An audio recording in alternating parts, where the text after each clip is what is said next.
నమస్కారం. సఖీ కార్యక్రమానికి స్వాగతం.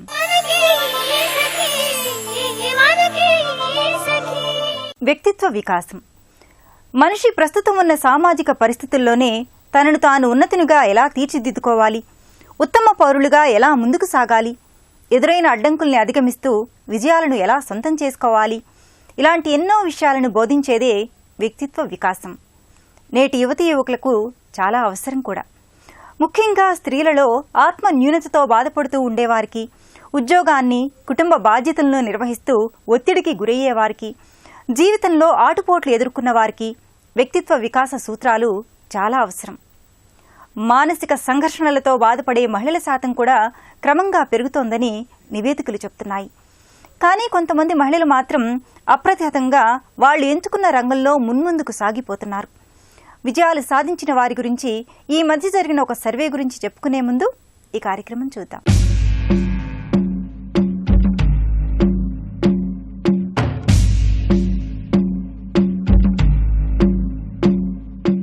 హాయ్, హలో, నమస్తే. ఢీశాలి కార్యక్రమానికి స్వాగతం. మరి ఢీశాలి కార్యక్రమంలో ఎప్పటికప్పుడు సెల్ఫ్ డిఫెన్స్ టెక్నిక్స్ నేర్చుకుంటూనే ఉన్నాం కదండి. మరి ఈ రోజు మరికొన్ని టెక్నిక్స్ మనకు నేర్పించడానికి మనతో సెల్ఫ్ డిఫెన్స్ కోచ్ లక్ష్మి గారు ఉన్నారు. సో లక్ష్మి గారు ఈ రోజు మనకి ఎలాంటి టెక్నిక్స్ నేర్పించబోతున్నారో తెలుసుకుందాం. నమస్కారం లక్ష్మి గారు. నమస్తే ప్రశాంతి. బాగున్నాను. సో లక్ష్మి గారు ఎప్పటికప్పుడు మా సకులందరికీ కూడా సెల్ఫ్ డిఫెన్స్ టెక్నిక్స్ మీరు నేర్పిస్తూనే ఉన్నారు. వాళ్ళందరూ ఫాలో అవుతున్నారు రెగ్యులర్ గా. కొంచెం కాన్ఫిడెన్స్ అనేది అందరిలో పెరుగుతోంది. అవును, ఎక్కడికైనా ధైర్యంగా వెళ్ళొచ్చు, ఎలాంటి అటాక్స్ అయినా మనల్ని మనం కాపాడుకోవచ్చు అనే కాన్ఫిడెన్స్ మీరు మాకు కలిగిస్తున్నారు మీ టెక్నిక్స్ ద్వారా. సో మరి ఈ రోజు మా సకులకు ఎలాంటి టెక్నిక్స్ మీరు నేర్పించబోతున్నారు? ఈ రోజు మనం చూస్తున్నాము, చాలా మెసేజెస్ వస్తున్నాయి, ఫోన్స్ వస్తున్నాయి నాకు. మేడం, ఒకవేళ బైక్ నుంచి వెళ్లే వాళ్ళు లాక్కొని వెళ్ళిపోతున్నారు, వాళ్ళ నుంచి ఎట్లా? ఇప్పుడు ఎదురుగా వచ్చి దగ్గర ఇలా ఉన్నాం కాబట్టి చెయ్యేసినా పట్టుకున్న హ్యాండ్ బ్యాగ్ పట్టుకుని ఏం చేసినా కూడా తప్పించుకోవడమో, ఒకటి కొట్టడమో, ఎస్కేప్ కావడమో జరుగుతుంది. అలా కాకుండా వీళ్ళు బైక్ మీద వెళ్తూ వెనక నుంచి వచ్చేసి చైన్లు తెంపుకెళ్ళడం, హ్యాండ్ బ్యాగ్ లాక్కొని వెళ్ళిపోవడం, సెల్ ఫోన్ మనం మాట్లాడుకుంటూ ఏదో పరధ్యానంగా ఫోన్ మాట్లాడుకుంటూ వెళ్తూ ఉంటాం, మన హ్యాండ్ బ్యాగ్ లాక్కెళ్ళింది కూడా తెలియదు. అక్కడికి వెళ్ళే అనేసరికి వాడు దాటి వెళ్ళిపోతాడు. అట్లా జరుగుతుంది. అంటే నడుచుకుంటూ వెళ్లే వాళ్ళని పట్టుకోవచ్చు, కానీ బైక్ మీద వెళ్లే వాళ్ళని చాలా వరకు కనీసం ఒక 60-70% వరకు అయినా కొంచెం అలర్ట్గా ఉండి మనం మెలకువగా ఉంటే గనక జాగ్రత్తగా పట్టుకోవచ్చు అనేది నా ఉద్దేశం.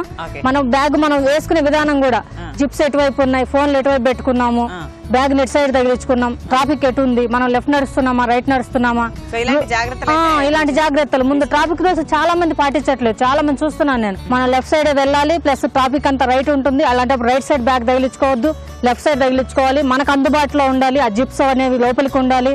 బయటకు ఉంటే టక్కుని ఇలా తీసుకొని వెళ్ళిపోతారు. అది మనం గమనించలేము అనమాట. బస్ స్టాప్ లలో కూర్చున్నప్పుడు కూడా మన పక్కన ప్యాసింజర్ లానే కూర్చుంటారు, లేడీస్ దొంగలు ఉంటారు. అలాంటప్పుడు ఎలా తప్పించుకోవాలి, మనం ఎలాంటి జాగ్రత్తలు, ఇలాంటి చిన్న చిన్నవి చేసుకుంటే మనం తప్పించుకోవచ్చు. అలా కాకుండా మనం బైక్ మీద వెళ్లే వాళ్ళు మనం నడుచుకుంటూ వెళ్తుంటే బ్యాగ్ లాక్కొని వెళ్ళినప్పుడు ఎలానో చూద్దాం. మన స్టూడెంట్స్ ఉన్నారు ఇక్కడ, రియల్ గా బైక్స్ పెట్టేసి రియల్ గా, ఎందుకంటే మన సకులకి ఈజీగా రీచ్ అవ్వాలి, వాళ్ళు ఫాలో అవుతున్నారు కాబట్టి మనం ఇంకా కొంచెం ఎక్స్పెక్టేషన్స్ అన్ని పెంచుకొని బాగా చేస్తున్నాం వాళ్ళ కోసం. సో మొత్తానికైతే ఈ రోజు బైక్ మీద వెళ్లే వాళ్ళు, నడుచుకుంటూ వెళ్లే వాళ్ళని, అమ్మాయిల్ని చైన్ కావచ్చు, హ్యాండ్ బ్యాగ్ కావచ్చు, ఏదైనా సరే చేసినప్పుడు ఎలా తప్పించుకోవాలి, వాళ్ళు అటాక్ చేసినప్పుడు మనల్ని ఎలా కాపాడుకోవాలి టెక్నిక్ నేర్పిస్తారు. అవును. ఓకే, మరి ఇంకెందుకు ఆలస్యం? Okay, ready. రియల్ గా వస్తే ఎట్లా చేయాలో చూద్దాం ప్రశాంతి. మన వాళ్ళు అట్లా లాక్ చేయాలి ఫస్ట్, మన ఫోన్స్ గుంజిన తర్వాత ఇతను హ్యాండ్ పట్టుకొని మనము ఇలా ట్విస్ట్ చేయాలి వెనక్కి. ట్విస్ట్ చేసినాక అతను ఏం చేయలేడు, ఇంకా మన కంట్రోల్లో ఉంటాడు. మనం ముఖం మీద కొట్టచ్చు, పంచెస్ ఇవ్వచ్చు. ఇట్లాగా పంచెస్ ఇస్తే కూడా అతను ఇంకేం చేయలేడు. అతను ముక్కు బ్లడ్ వచ్చేస్తుంది నోట్లో నుంచి, అతను ఇంకేమి కంట్రోల్ చేసుకోలేడు. ఇతను నైఫ్ అతను వచ్చి అటాక్ చేస్తున్నాడు. ఇప్పుడు బ్లాక్ చూడు, ఇతను నైఫ్ తో వచ్చినా కూడా మనం ఈజీగా బ్లాక్ చేసుకొని ఇక్కడ కంట్రోల్. ఇంక ఇతను ఏం చేయలేదు, నైఫ్ వీక్ అయిపోయింది, హ్యాండ్ ఇక్కడ, అతను పవర్ ఏమి ఉండదు. నైఫ్ ని మనం రిలీజ్ చేసుకోవచ్చు. అతను ఇక్కడ ఫేస్ ఇక్కడ కొట్టచ్చు, మెడపైన మన మోకాలు తీసుకొచ్చి ఫేస్ లో అటాక్, పడిపోతాడు ఈజీగా. మన కంట్రోల్లో ఉన్నాడు. ఇతను మనం నెక్ ఆ ప్లేస్ లో కొడితే ఆ వెయిన్స్ ఉంటాయి కాబట్టి ఇంకా అసలు అతను అన్కాన్షియస్ అయిపోతాడు. ఒక 10 నిమిషాల వరకు ఆయనకేమీ స్పృహ రాదు. ఈజీగా మనం వదిలేసి ఎస్కేప్, మన బ్యాగ్ మనం తీసుకొని ఎస్కేప్. చూసా కదా ప్రశాంతి, ఇప్పుడు నువ్వు చేసావనుకో మన సకులకి ఈజీగా రీచ్ అవుతుంది. ఎందుకంటే నేను చేస్తే మామూలే, నువ్వు చేసావు అనుకో ప్రశాంతే చేసింది మనం ఎందుకు చేయలేమని చెప్పేసి వాళ్ళు ఈజీగా క్యాచ్ చేస్తారు. రెడీ, ఇలా బ్యాగ్ పట్టుకో. ఇప్పుడు వాళ్ళు పట్టుకున్నప్పుడు ఫస్ట్ లాక్, నెక్స్ట్ హ్యాండ్ గుంజటం, అగైన్ నీ ఇష్టం ఓపిక కొట్టడం. రెడీ? ఇప్పుడు పట్టుకుంటాడు, అదిగో లాక్ గుంజాలి, ఇప్పుడు గుంజు.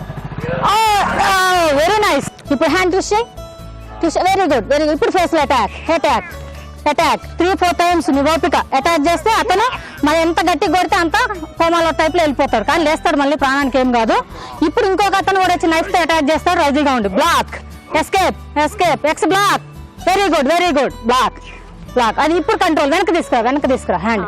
అది ఇక్కడికి వస్తేనే అతను ఉమ్ముతాడు, లేదంటే మళ్ళీ మళ్ళీ చేస్తాడు. నైఫ్ ఉంది కాబట్టి ఇప్పుడు నైఫ్ తీసుకొని అతను మెడ మీద నీ మోకాలతో ముందు మొత్తం కొట్టు, తర్వాత మోకాలతో ఫేస్ లో కొట్టు, మోకాలతో ఫేస్ తో కొట్టు. అది పడ్డానికి నీ ఇష్టం. మళ్ళీ నెక్ మీద ఇక్కడ కొట్టామంటే చెవు కింద భాగంలో కొడితే వీక్ అయిపోతాడు, అక్కడ సన్నటి వేవ్స్ ఉంటాయి కాబట్టి ప్రమాదం.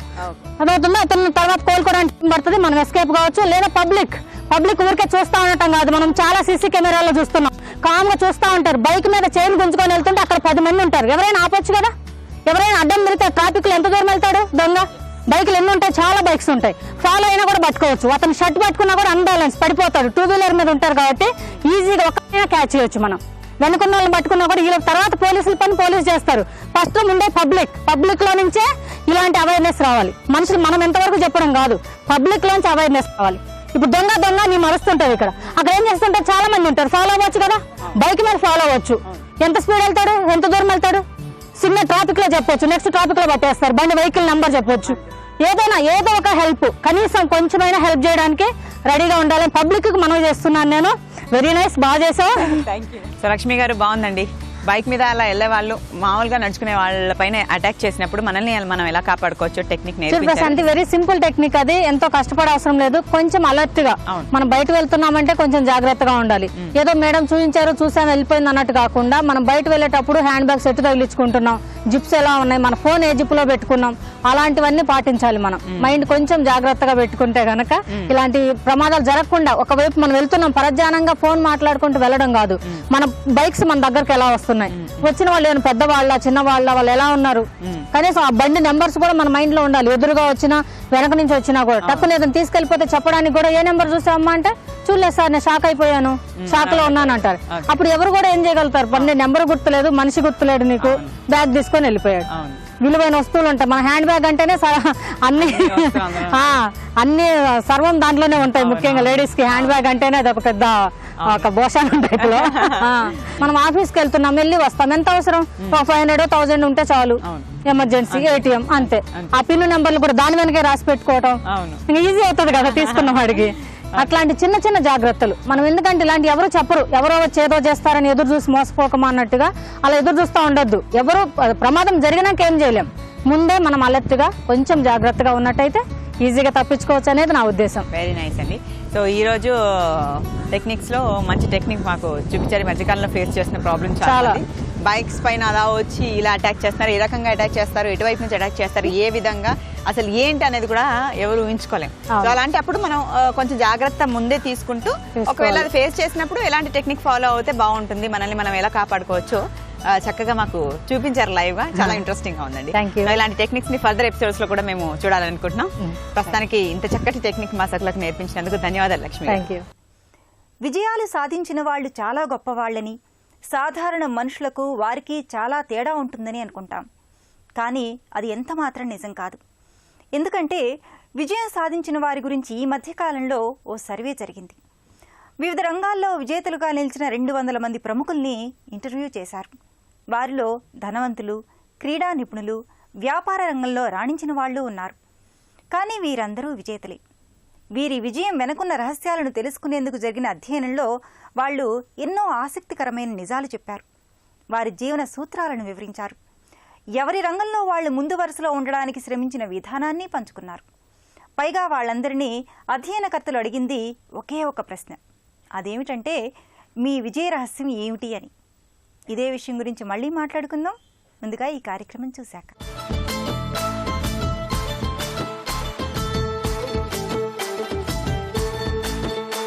నమస్కారం, మాటే మంత్రం కార్యక్రమానికి స్వాగతం. ఇవాల్టి కార్యక్రమంలో మనతో ఉన్నారు ప్రముఖ సైక్రియాటిస్ట్ డాక్టర్ శ్రీలక్ష్మి గారు. సకులు రాసిన సమస్యలకు సలహాలు సూచనలు అందిస్తారు. వారితో మాట్లాడి మరిన్ని విషయాలు తెలుసుకుందాం. నమస్కారం డాక్టర్ గారు. నమస్తే. ఎలా ఉన్నారు? ఓ సఖి తన సమస్యను ఉత్తరం ద్వారా రాశారు మేడం, చదవమంటారా? చదవండి. నమస్కారం డాక్టర్ గారు. నేను గత 1 year నుంచి సఖి ప్రోగ్రాం చూస్తున్నాను. సఖులు రాసిన సమస్యలకు మీరిచ్చే సలహాలు సూచనలు చాలా బాగుంటున్నాయి. నాదో వింత సమస్య. నా పేరు లత. నేను కరీంనగర్ నుండి రాస్తున్నాను. మా అమ్మాయికి 17 సంవత్సరాలు. చిన్నప్పటి నుంచి మొండి. ఈ మధ్య బాగా ఎక్కువైంది. ఏదైనా చెయ్యొద్దు అంటే చనిపోతానని బెదిరిస్తుంది. లేట్ నైట్ రావడం, అబ్బాయిలతో తిరగటం, వద్దు అంటే మమ్మీ తిరగబడ్డం చేస్తోంది. పేరెంట్స్గా మేము ఎలా డీల్ చేయాలి అని అడుగుతున్నారు మేడం. ఒక మంచి విషయం ఏంటంటే అమ్మాయికి ప్రాబ్లం ఏంటి అని అడగకుండా పేరెంట్స్గా మేమేం చేయాలని అడిగారు. అది చాలా మంచి ప్రశ్న అడిగారండి.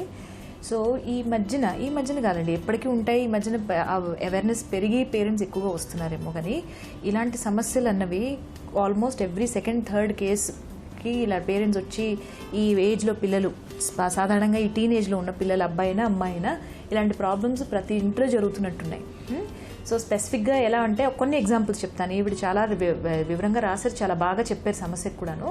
ఇదే కాకుండా ఇది అబ్బాయిలు ఎక్కువగా ఇంటి నుంచి లేట్ నైట్ ఉండడం కానీ, లేకపోతే డ్రగ్స్ వాడడం కానీ, లేకపోతే ఫాస్ట్గా బైకులు నడపడం కానీ అదొక టెన్షన్. అమ్మాయిలేమో ఇలాగా లేట్ నైట్ ఉండడం, అబ్బాయిలతో తిరగడం అని కొంతమంది పేరెంట్స్ కంప్లైంట్ చేస్తుంటారు. అదే కాకుండా ఎక్కువ కామన్గా వచ్చేది, ఇంటికి వచ్చినా కూడా మాతో మాట్లాడట్లేదు, వాళ్ళతో ఇంటరాక్షన్ అవ్వడానికి మాకు అవకాశం ఉండటం లేదు. ఎప్పుడు చూసినా వాళ్ళు సెల్ ఫోన్లు, వాట్సాప్లు, ఫేస్బుక్లోనే అంటున్నారు.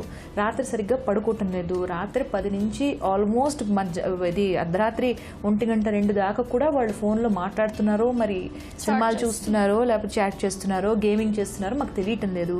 పొద్దున్న లేట్గా లేవడము, స్కూల్ మానడము, కాలేజ్ మానడం, మా మీద ఇరిటబుల్గా ఉండడం, ఇవన్నీ జరుగుతున్నాయండి. సో ఇవన్నీ నా ఉద్దేశంలో is common adolescent teenage behaviour అండి. టీనేజ్ బిహేవియర్కి, అబ్నార్మల్ బిహేవియర్కి కూడా నేను కొంచెం తేడా చెప్తాను. కానీ first of all normal adolescence ఎలా ఉంటుంది, దానికి పేరెంట్స్ ఎలా జాగ్రత్తలు తీసుకోవాలన్నది కూడా కొంచెం డీటెయిల్ చెప్తానండి. ఒకటి, అడాలసెంట్ పీరియడ్ ఎలాంటిదంటే ఎటు కాని వయసు అది. అటు చిన్నపిల్లలు కాదు, 10th అయిపోయిన తర్వాత మరి పేరెంట్స్, స్కూలు కంట్రోల్ ఉండదు. 10th దాకా ఏం వేసుకోవాలి, ఎక్కడ కూర్చోవాలి, ఏం పుస్తకం చదవాలి, నువ్వు ఏం బ్రేక్ఫాస్ట్కి, టిఫిన్కి ఏం తీసుకెళ్ళాలని ప్రతి ఒక్కటి తల్లి చెప్తుంది. స్కూల్ వాళ్ళు ఈ టైం దాకా నువ్వు స్కూల్లోనే ఉండాలి, మేము చెప్పినట్టే వినాలని స్కూల్ ఉంటుంది. సడన్గా ఇంటర్కి వచ్చేసరికి చాలా ఫ్రీడమ్ వస్తుంది. దానివల్ల పిల్లలకి ఏంటంటే ఆ టైంలో వాళ్ళు అడల్ట్హుడ్కి వాళ్ళు ఫస్ట్ స్టెప్ తీసుకుంటున్నారు అనమాట, పెద్దవాళ్ళు అవ్వడానికి ఫస్ట్ స్టెప్. కానీ అటువైపు మొత్తం మెచ్యూరిటీ కూడా, పెద్దవాళ్ళకి ఉన్న మెచ్యూరిటీ కూడా వాళ్ళకి రాలేదు ఇంకాను. సో ఆ టైంలో ఉన్నది వాళ్ళని ఐడెంటిటీ వాళ్ళు వెతుక్కుంటున్నప్పుడు పేరెంట్స్కి, చిల్డ్రన్కి గొడవలు రావడం చాలా కామన్. సో ఇటువైపు పేరెంట్స్ నేను చెప్పినట్టే వినాలని, ఇప్పటిదాకా నేను చెప్పినట్టు విన్నావు, ఇప్పుడు ఎందుకు వినటం లేదని పేరెంట్స్, నేనెందుకు వినాలి, నేను కూడా పెద్దదాని అవుతున్నాను, పెద్దవాడు అవుతున్నాను అని పిల్లలు. దానివల్ల టసలు వస్తుంది. సాధారణంగా దానికి మనం జనరేషన్ గ్యాప్ అని చెప్పి సర్దుకుపోతున్నాం. ఇప్పుడు ఈ మధ్యన టెక్నాలజీ మన లైఫ్లోకి వచ్చినందుకు ఏంటవుతుందంటే ఆ బిహేవియర్ ఇంకొంచెం తీవ్రంగా మారుతున్నది. సో మనం ఫేస్బుక్లో చూసుకొని ఒక 15-year-old గర్ల్, 17-year-old ఈ అమ్మాయి లైఫే ఆలోచిద్దాం. ఫేస్బుక్లో ప్రతిసారి తను చూసి తన ఫ్రెండ్స్ ఎక్కడికో వెళ్ళారనో, ఒక పార్టీకి వెళ్ళారనో, 4 అబ్బాయిలతో వెళ్ళారనో, ఫ్యాషనబుల్ క్లోత్స్ వేసుకున్నారేమో తనకి తెలుస్తున్నది. So she also wants to, తనకు కూడా అది చేయాలనిపిస్తుంటుంది. అలాగే ఈ 24 గంటలు గ్రూప్స్ చేసుకొని చాటింగ్ చేయడం, ఇంకా ఇంటర్ ఎందుకండి, 5th, 6th స్టాండర్డ్ పిల్లలు కూడా స్టార్ట్ చేశారు. సో అదొక నశలాగా, ఒక ఎడిక్షన్ లాగా, అదే ఒక లోకంలాగా కూడా పిల్లలకి మారుతున్నారు. సో ఇక్కడ పేరెంట్స్ రోల్ ఏంటి అన్నది చాలా తెలుసుకోవాలండి.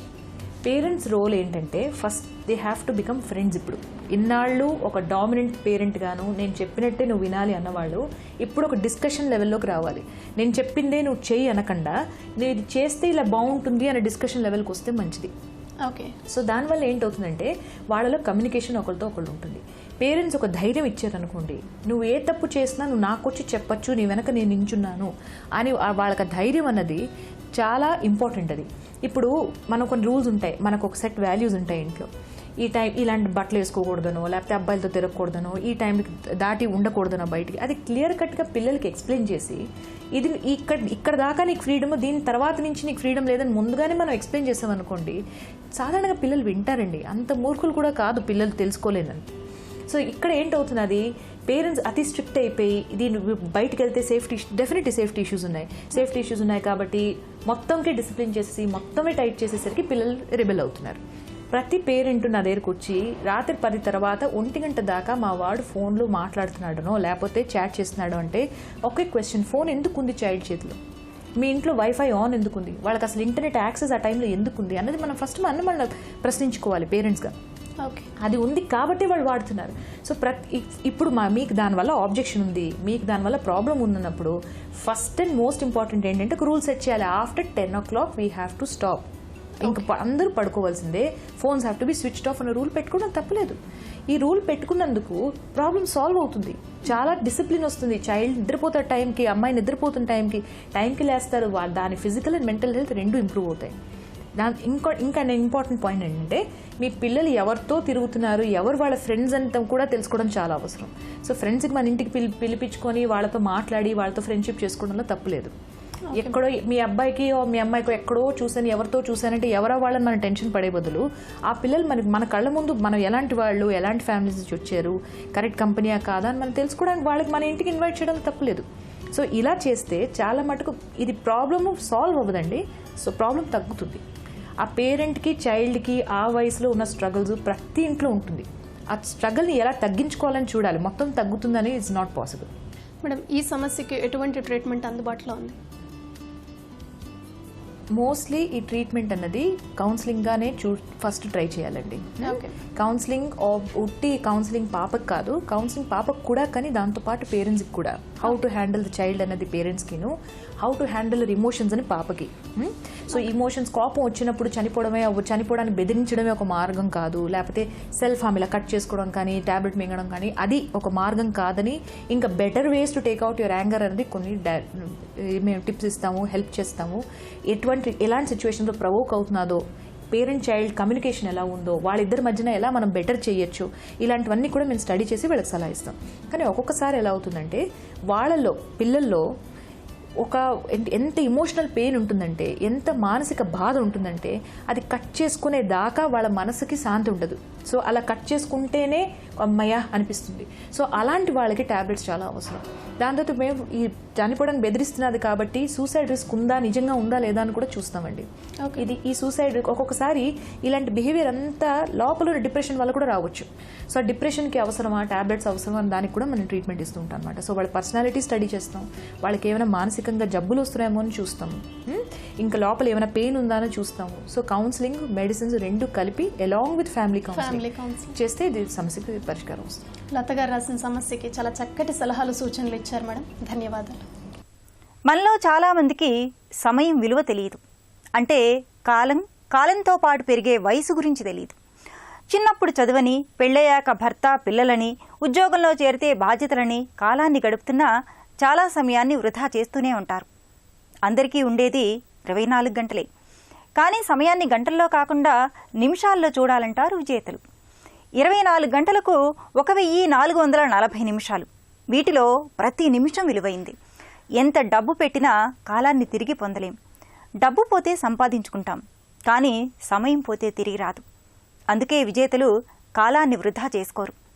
నేటి యువతులే కాదు, గృహిణులు, ఉద్యోగినులు కూడా సమయాన్ని వారికి తెలియకుండానే వృధా చేసేస్తున్నారు. ప్రతి మహిళ ప్రతి నిమిషాన్ని తన అభివృద్ధికి అనుకూలంగా వాడుకోవాలి. ఇంకొన్ని సంగతులు చెప్పుకుందాం ఈ కార్యక్రమం చూశాక.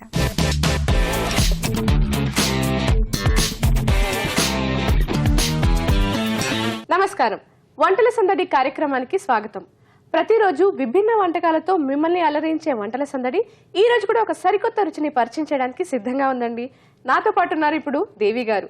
దేవి గారు ఈ రోజు ఏ వంటకాన్ని పరిచయం చేయబోతున్నారో వారిని అడిగి తెలుసుకుందాం. నమస్కారం దేవి గారు. నమస్కారం అండి. ఎలా ఉన్నారు? బాగున్నా. మరి ఈ రోజు మా సగులకి ఏ వంటకాన్ని పరిచయం చేయబోతున్నారు? మామిడికాయ పిండి చేయబోతున్నాను. మరి దానికి కావాల్సిన పదార్థాలు ఏంటో చెప్తారా? చెప్తా. బియ్యపు రవ్వ, మామిడికాయ ముక్కలు, ఎండుమిర్చి, కరివేపాకు, పల్లీలు, నూనె, ఉప్పు, పోపు దినుసులు, పసుపు, పచ్చిమిర్చి. కావాల్సిన పదార్థాలు చెప్పేశారు కదండి, మరి తయారు చేసే విధానాన్ని చూపిస్తారా? ముందుగా పొయ్యి వెలిగించుకుని బాండీ తీసుకు ముందుగా పొయ్యి వెలిగించుకుని బాండి పెట్టుకోవాలి.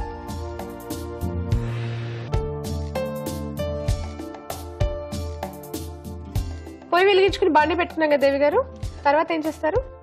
ముందుగా మనం బియ్యపు రవ్వని ఒక కప్పు బియ్యపు రవ్వకి 2 కప్పులు నీళ్లు పోసి ఉడకబెట్టుకోవాలి. మనం రైస్ ఎలా ఉడకబెట్టుకుంటామో అలా ఉడకబెట్టుకుంటే సరిపోతుంది. ఓకే. ఈ బియ్యం రవ్వ ఎలా వచ్చిందండి? బియ్యాన్ని చెక్క ముక్కగా ఆడిస్తే మిక్సీలో వస్తుంది. ఓకే, సో చెక్క ముక్కగా ఆడిస్తే మిక్సీలో మనం బియ్యం రవ్వ వచ్చేస్తుంది అన్నమాట. బియ్య పిండిలో అది ఉడకబెట్టుకునే ముందు నూనె ఉప్పు వేసి ఉడకబెట్టుకోవాలి. ఓకే, సో బియ్యం రవ్వని మనం అన్నం వండుకున్నట్టు వండుకోవాలి, కాకపోతే దాంట్లో కొంచెం నూనె అలాగే కొంచెం ఉప్పు వేసి ఉడకపెట్టుకుని పక్కన పెట్టుకోవాలన్నమాట. దీనికోసం నేను ముందే రెడీ చేసి పెట్టుకున్నాను.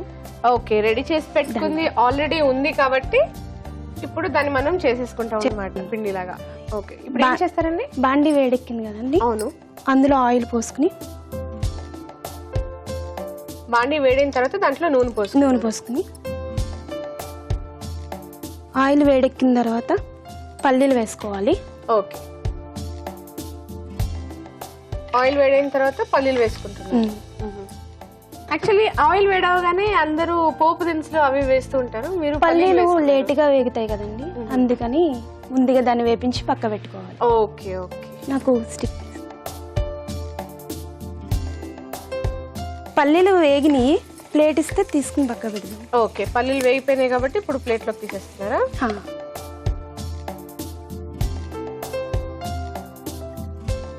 ఓకే, వేయించుకున్నాం పల్లీలు ఎంచక్క నూనెలో. తర్వాత ఏం చేస్తారండి? ఇదే నూనెలో పోపు దినుసులు వేసుకోవాలా? ఎండుమిర్చి కూడా వేసేస్తున్నారా? కరివేపాకు. వేడిగా ఉన్న నూనెలో మీరు పోపు దినుసులు వేశారు, అలాగే ఎండుమిర్చి కరివేపాకు కూడా వేసేసారు. తర్వాత ఏం చేస్తారండి? కొద్దిగా పసుపు వేసుకుంటున్నారా?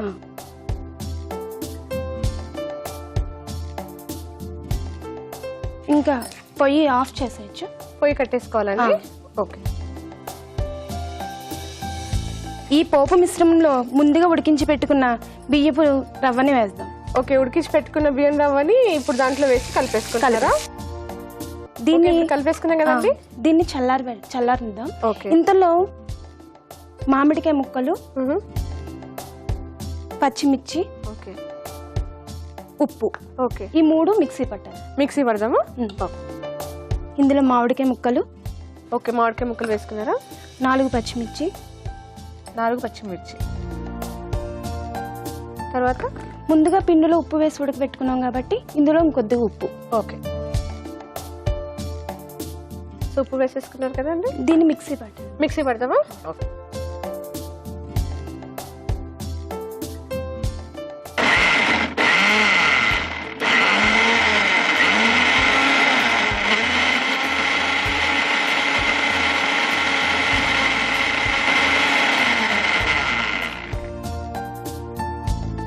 మిక్సీ వేసేసాం కదండి, ఇప్పుడు బాగా మిక్స్ అయిపోయింది. ఇలా మెత్తగా రుబ్బుకోవాలి. ఓకే, దీంట్లో మనకు కావాల్సినంత మాత్రమే వేసుకోవాలి. పులుపు ఎక్కువ. ఓకే, ఎక్కువ పులుపు ఇష్టపడే వాళ్ళు ఎక్కువ వేసుకోవాలి. స్పూన్ ఇస్తారు.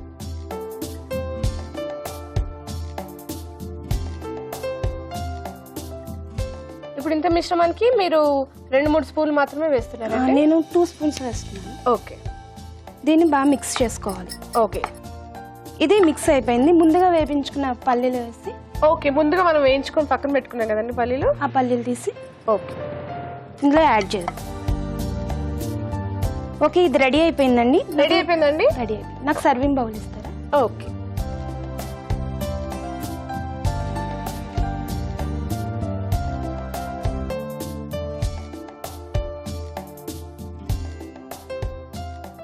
మామిడికాయ పిండి తయారయ్యింది. టేస్ట్ చూసి ఎలా ఉందో చెప్పండి. తప్పకుండా దేవి గారు తయారు చేసిన మామిడికాయ పిండి స్మెల్ చూస్తేనే అదిరిపోయిందండి, చాలా బాగుంది. అండ్ దాన్ని టేస్ట్ చేసి ఎలా ఉందో చెప్పే ముందు దానికి కావాల్సిన పదార్థాలు అలాగే ఎలా తయారు చేయాలో మరొకసారి చూద్దాం. మామిడికాయ పిండికి కావాల్సిన పదార్థాలు: బియ్యం రవ్వ, మామిడికాయ, ఎండుమిర్చి, కరివేపాకు, పల్లీలు, నూనె, ఉప్పు, పోపు దినుసులు, పసుపు, పచ్చిమిర్చి. మామిడికాయ పిండి తయారీ విధానం: ముందుగా 1 కప్పు బియ్యపు రవ్వలో 2 కప్పుల నీళ్లు పోసి అందులో నూనె, ఉప్పు వేసుకొని అన్నంలా ఉడికించి పక్కన పెట్టుకోవాలి. తరువాత స్టవ్ వెలిగించుకుని పాన్ పెట్టుకుని అందులో నూనె పోసి వేడయ్యాక పల్లీలు వేయించుకుని పక్కన పెట్టుకోవాలి. అదే నూనెలో పోపు దినుసులు వేసి వేయించుకోవాలి. ఆ తరువాత కొద్దిగా ఎండుమిర్చి, కరివేపాకు వేసి వేయించి స్టవ్ ఆఫ్ చేసుకోవాలి. ఆ మిశ్రమంలో ముందుగా ఉడికించుకున్న రవ్వ మిశ్రమాన్ని వేసి కలుపుకోవాలి. అది చల్లారేలోగా మామిడికాయ ముక్కలు, పచ్చిమిర్చి, తగినంత ఉప్పు కలిపి మిక్సీ వేసి మెత్తగా రుబ్బుకోవాలి. ఆ పేస్ట్ ని బియ్యపు రవ్వ మిశ్రమంలో వేసి చివరగా వేయించి పక్కన పెట్టుకున్న పల్లీలు వేసుకుని బాగా కలుపుకోవాలి. అంతే, ఎంతో టేస్టీగా ఉండే మామిడికాయ పిండి తినడానికి సిద్ధం.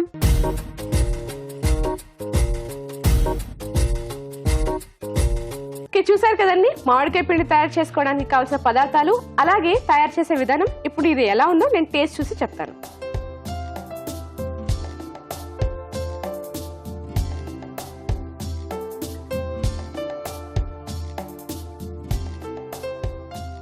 చాలా బాగుంది దేవి గారు.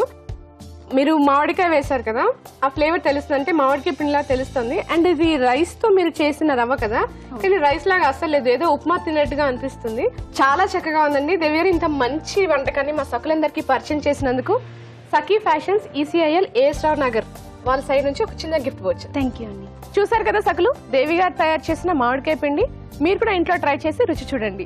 అలాగే మీకు తెలిసిన విభిన్న వంటకాల్ని మా సకులందరికీ పరిచయం చేయాలి అనుకుంటే మీరు సంప్రదించవలసిన ఫోన్ నంబర్ 04023555540. చూసారు కదా సకులు, ఇది ఈనాటి వంటల సందడి. మరో రుచికరమైన వంటతో మళ్ళీ మీ ముందుకు వచ్చేస్తాం. అంతవరకు సెలవు, నమస్తే. విజయాలు సాధించిన వాళ్ళందరూ రోజులో ఉన్న 24 గంటలు కష్టపడ్డారని కాదు, ఎలాంటి అడ్డంకులు కష్టాలు ఎదుర్కోకుండా ముందుకు వెళ్లారని కాదు, ఒక ప్రణాళికాబద్ధంగా వారి లక్ష్యాన్ని చేరుకున్నారు. ఊహల్లో కాకుండా వాస్తవంలో జీవించారు. వాళ్ళు ఎప్పుడూ పని గురించి ఎక్కువ ఒత్తిడిని ఎదుర్కోలేదు. వారి సామర్థ్యాన్ని బట్టే శ్రమించారు. తలకు మించిన భారాన్ని నెత్తికి ఎత్తుకోలేదు. ఈరోజు ఈ పని చేయలేకపోయారనే బాధపడలేదు. పనులను ప్రాధాన్యతల ప్రకారం విభజించుకొని వారి ప్రతిభను బట్టి పనిచేశారు. కాలాన్ని, శక్తి సామర్థ్యాలను సద్వినియోగం చేసుకున్నారు. జీవితం అన్నాక సుఖాలు దుఃఖాలు అన్నీ ఉంటాయి, కానీ అన్నింటినీ అనుభవిస్తూనే జీవితాన్ని సార్థకత చేసుకోవాలి. అదే విజేతల స్వభావం. దీనినే నేటి యువతులు ఆచరణలో చూపించాలి. సరే, మళ్ళీ మాట్లాడుకుందాం ఈ కార్యక్రమం చూశాక.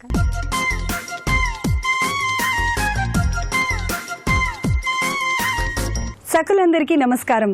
చూడండి చేయండి కార్యక్రమానికి స్వాగతం. ఊల్తో అందమైన ఫ్లవర్ని తయారు చేసి చూపిస్తానంటున్నారు విజయారావు గారు. మరి చూసి మనం కూడా నేర్చుకుందాం. నమస్కారం అండి విజయరావు గారు. నమస్కారం అండి. విజయ్ గారు, ఈరోజు మా సకులందరికీ ఊల్తో ఒక చక్కటి ఫ్లవర్ని చూపిస్తానన్నారు. సో ఈ ఫ్లవర్ తయారు చేసుకోవాలంటే ఏమేం కావాలో చెప్పండి. తప్పకుండా. Wool, needles, Caesar. విజయరావు గారు, మనకు కావాల్సిన వస్తువులన్నీ సిద్ధంగా ఉన్నాయి కదండి. ఫస్ట్ ఏం చేస్తారు? ముందుగా ఊల్ తీసుకుందాం. ఊల్ తీసుకుని ఫ్లవర్ పెట్టాలన్నమాట నేను చూపించేది ఇప్పుడు. సో ఒక పెటల్ని చూపిస్తారు. ఒక పెటల్ చూపిస్తాను నేను. ముందుగా చివర ఒక నాట్ వేసుకోవాలి, అల్లికి ఊడిపోకుండా ఉండడం కోసం. ఓకే. ఒక 3 రింగ్స్ అయితే సరిపోతాయి దీనికి. ఫస్ట్ మామూలుగా ఉల్కి నీటింగ్ స్టార్టింగ్ ఎప్పుడు కూడా సేమ్ ఒకేలా ఉంటుంది. ఇలా పెట్టుకుంటాం స్టార్టింగ్. Okay okay. ఈ కంటిన్యూ లేస్ ఉన్నది మనం ఇలా రింగ్లో వేస్తాం. ఓకే. ఈ చిన్నగా ఉన్నది మనకి రింగ్ కౌంట్లోకి వస్తుంది అనమాట. స్మూత్ గా వేసుకోవాలి అది, లేకపోతే కనుక మనం గట్టిగా లాగకూడదు. అది ఎంత స్మూత్ గా ఉంటే మనకి అల్లికి అంత స్మూత్ గా వస్తుంది. ఇలా ఒక 3 రింగ్స్ అయితే సరిపోతాయి. 3 రింగ్స్ నుంచి పెటల్ స్టార్ట్ అవుతుంది, కింద నుంచి ఇలా పైకి వెళ్తుంది. ఓకే. పెటల్ అంటే ఇలా 2 సైడ్స్ వైడ్ గా అవుతూ మళ్ళీ కర్వ్ లా వస్తుంది. ఇక్కడ మనం పెంచుకుంటూ తగ్గించుకుంటూ చేస్తాం అనమాట. ఫస్ట్ మనం నిట్ అల్లుతున్నాను నేను, నిట్టింగ్ అంటారు దీన్ని. నిట్ ఇదంతా కూడా నిట్ మీద నిట్టే వేయాలి. సెకండ్ రౌండ్లోకి వచ్చేటప్పటికి ఒక్క రింగ్ నిట్ అల్లండి, ఇక రింగ్ నిట్ అల్లాలి. ఇట్లా నిట్ అంటేనండి, నిట్టింగ్ అంటే వెనక సైడ్ వెళ్తాం, పర్ల్ అంటే ఫ్రంట్ సైడ్ కలుగుతాం. పర్ల్ అంటే ఫ్రంట్ కలడం, నిట్ అంటే వెనక. నార్మల్ దాన్ని మనం నార్మల్ గా అల్లకని నిట్టింగ్ అంటాం, దానికి రివర్స్ లో అల్లితే పర్ల్ సైడ్ అంటాం. ఓకే. మళ్ళీ ఇంకొకసారి అంటే ఇక్కడ రింగ్ మీకు అక్యుములేట్ అవుతాం, ఒకటి పెరుగుతుంది. ఓకే. మళ్ళీ నిట్ మధ్యలో మనకి ఈ 2 రింగ్స్ పెరిగాయి. మొత్తం మనం 3 రింగ్స్ వేసాం కదా. అవునండి. 3 రింగ్స్ మధ్యలో ఈ 2 రింగ్స్ పెరుగుతాయి అనమాట. సెకండ్ సైడ్కి వచ్చేటప్పటికి నిట్ మీద పర్లు వేయాలి, పర్ల్ మీద నిట్ వేసుకోవాలి. సో ఒక దానిపైన ఒకటి అంటే రివర్స్ లో ఇటు మనం ఇక్కడ నిట్ అల్లితే అదే రింగ్ మీద ఇటు పర్లు అల్లాలి. ఓకే, చూపిస్తాను నేను మీకు. తెలుస్తుంది కదా, ఇది ఇటు పక్కకి రింగ్ ఉంది, ఇటు పక్క జడలా ఉంటుంది. అవునండి. ఇటు పక్కన పైకి రింగులా కనిపిస్తుంది అనమాట. సో ఇది పర్ల్ కాబట్టి పర్ల్ అల్లికంట.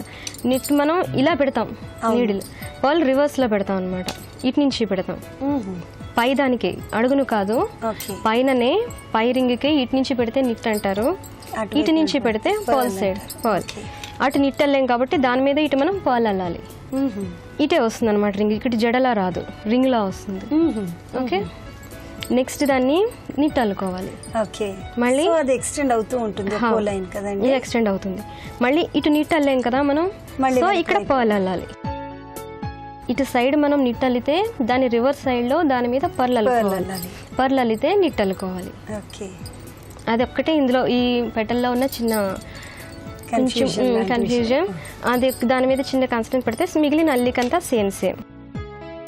సో ఇలా రింగ్స్ ని పెంచుకుంటూ వెళ్ళడం కదండి.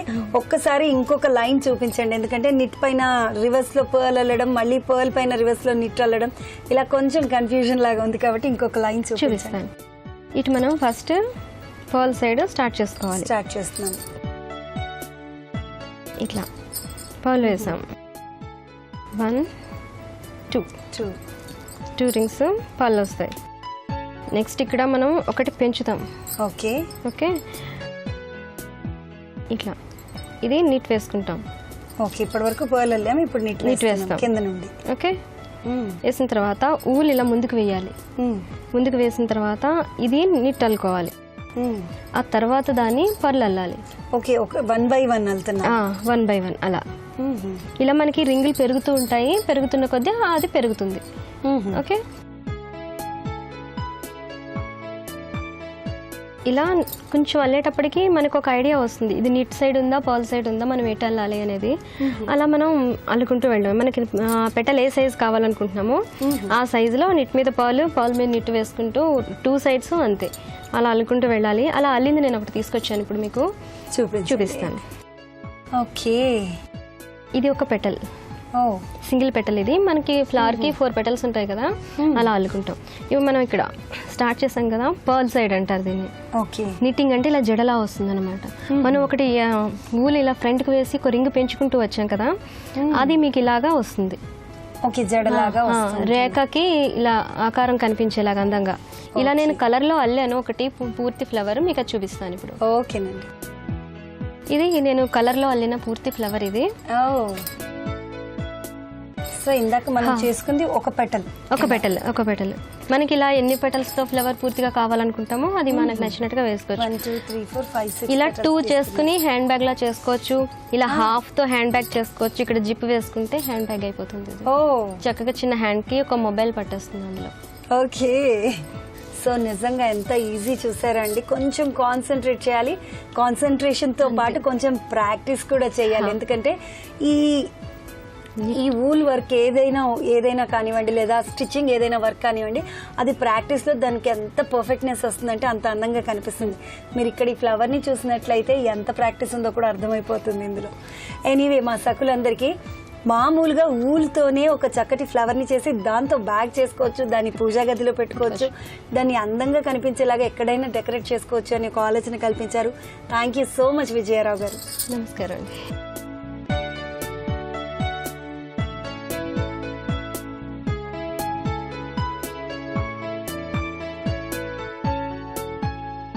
చూసారు కదండి విజయరావు గారు తయారు చేసిన ఫ్లవర్ని. నిజంగా ఎంత చక్కగా ఉంది కదండి. ఇలాంటి ఫ్లవర్ని మనం పూల బుట్టల పైన అలాంటి వాటిపైన వేస్తే చాలా అందంగా ఉంటుంది. దేవుడి ముందు కూడా అలా పెట్టుకుంటే కూడా అందంగా ఉంటుంది ఫంక్షన్స్ టైంలో. మరి ఇంత చక్కటి ఫ్లవర్ని తయారు చేయాలని మీకు కూడా అనిపించింది కదా. మరి ఇంకెందుకు ఆలస్యం, మీరు కూడా ట్రై చేసి చూడండి. అలాగే మీలో కూడా ఇలాంటి సృజనాత్మకత ఉంటే మీరు కూడా చూడండి చేయండి కార్యక్రమంలో పాల్గొనాలి అనుకుంటే వెంటనే మాకు ఫోన్ చేయండి. మరి మా ఫోన్ నంబర్ 04023556540. ఈ నంబర్కి డయల్ చేయండి. చూడండి చేయండి కార్యక్రమంలో పాల్గొనండి. మరో చక్కటి ఎపిసోడ్లో మళ్ళీ కలుసుకుందాం. అంతవరకు సెలవు, నమస్కారం. విజేతలను అధ్యయనకర్తలు ప్రశ్నించినప్పుడు వాళ్ళు చెప్పిన సమాధానాల్లో అత్యంత విలువైంది, అందరూ ఆచరించదగిన అంశం ఒకటి ఉంది. ఒక విజయాన్ని సాధించాలంటే దానికోసం 100కు 100% కష్టపడాల్సిన అవసరం లేదట. ఏ పనులు చేస్తే ఎంత సులువుగా విజయాన్ని చేరుకోగలమో ముందు తెలుసుకోవాలి. ఆ రహస్యాన్ని కనుక్కోవడమే విజయ రహస్యం అని చెప్పారు. కేవలం 20% చర్యల వల్ల 80% విజయాన్ని పొందొచ్చు అన్నారు. ఇంకా ఏ పని చేస్తే ఫలితం ఉంటుందో ఆ పనే చేస్తారు కనుక విజయం త్వరగా వరిస్తుంది అని చెప్పారు. ప్రయోజనం లేని పనులు, వారికి ఆనందం కలిగించని పనుల జోలికి వెళ్లరట. విజేతలు ఎప్పుడూ వారి వెంట ఒక పుస్తకాన్ని ఉంచుకుంటారు. ఏ వ్యాపార సంస్థలు ఏ చదువులు నేర్పని పాఠాలు ఒక్క పుస్తకం ద్వారా నేర్చుకుంటారట. సరే, మరి వాళ్ళ సఖీ కార్యక్రమాలపై మీ అభిప్రాయాలు సూచనలు మాకు తెలియజేస్తారు కదూ. మా చిరునామా Sakhi, ETV, Ramoji film city, Hyderabad 501512. మా ఫోన్ నెంబర్ 04023556540. మా ఇమెయిల్ ఐడి sakhi@ttv.co.in. రేపటి మీ సఖీలో మళ్ళీ కలుసుకుందాం. నమస్కారం. మహిళామణుల ప్రియమైన కార్యక్రమం సఖీ ఇప్పుడు యూట్యూబ్ ఆన్లైన్లో www.youtube.com/ETV News లింక్ ద్వారా వీక్షించండి.